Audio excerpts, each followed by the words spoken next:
con la negociación que ellos hacen, sin tener todo exprimirle, digamos, hasta el precio más bajo, más su indirecto. Entonces aquí buscamos evitar eso, pero insisto, principalmente por el tiempo de fabricación.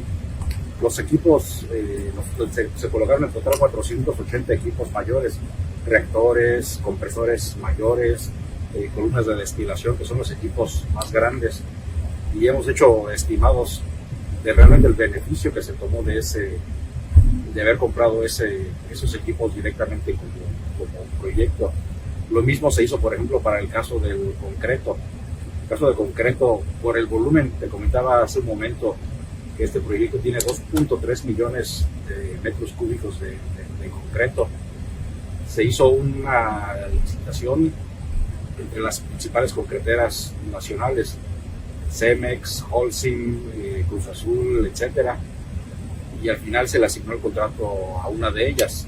El precio que se negoció era prácticamente al 50% respecto al precio que se paga en un contrato normal. Entonces, en realidad ahí se tomó un beneficio adicional. Ese costo se hizo para todo el volumen del concreto, inclusive lo último que terminamos pavimentando en este año, que son calles, banquetas, guarniciones, etcétera, se siguió pagando a ese precio originalmente pactado, es decir, no se vio, fue Holcim, aunque por el volumen que se negoció, se llegó a un acuerdo con Holcim, ellos lo aceptaron, de que no tenían la capacidad para dar la demanda que tenía el proyecto, porque por la velocidad que llevaba el proyecto, creció la velocidad de requerimiento de concreto. Entró también Cemex y en algún momento Cruz Azul, inclusive también estuvo, y Cementos Moctezuma también en algún momento. Tuvimos a las 4 más grandes del país aquí trabajando en el proyecto. Y en el caso, por ejemplo, del acero, que es un caso también creo que muy de mencionarse, cuando empezó pandemia, comenzaba que fue cuando empezamos a comprar acero, por el paro que tuvieron la mayor parte de los proyectos en todo el mundo, el precio del acero bajó un poquito, pero bajó. Nosotros en ese momento compramos directamente todo el acero del proyecto, todo el acero de refuerzo y estructural. Después, ¿qué fue lo que pasó? Como no había producción de acero, entonces empezó a subir.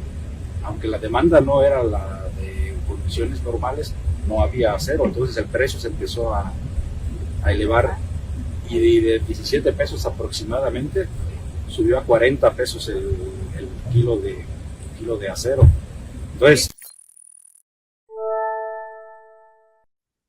Pues fueron las palabras del ingeniero Cornejo, precisamente informando de cómo al detalle incluso se adquirieron los insumos, siempre pues en este caso pensando en los ahorros, es decir, en la propia hacienda pública, como decíamos, no dejándole espacio a los propios intermediarios o aquellos que en este tipo de obras pues se llevaban siempre alguna tajada, simple y sencillamente por intervenir entre las empresas fabricantes y quienes desde las instituciones públicas lo necesitaban. Nancy.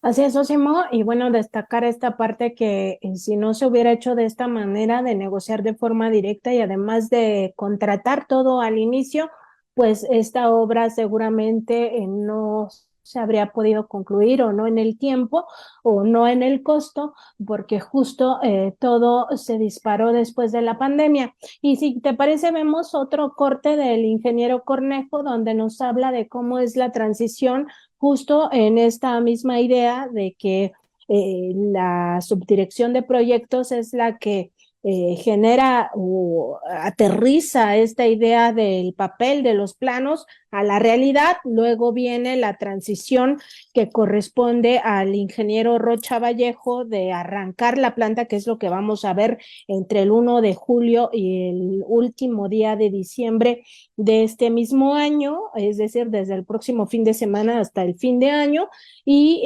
después ya viene la última transición, que es ya dejarle la planta al ingeniero Julio Aguilar, que es el director.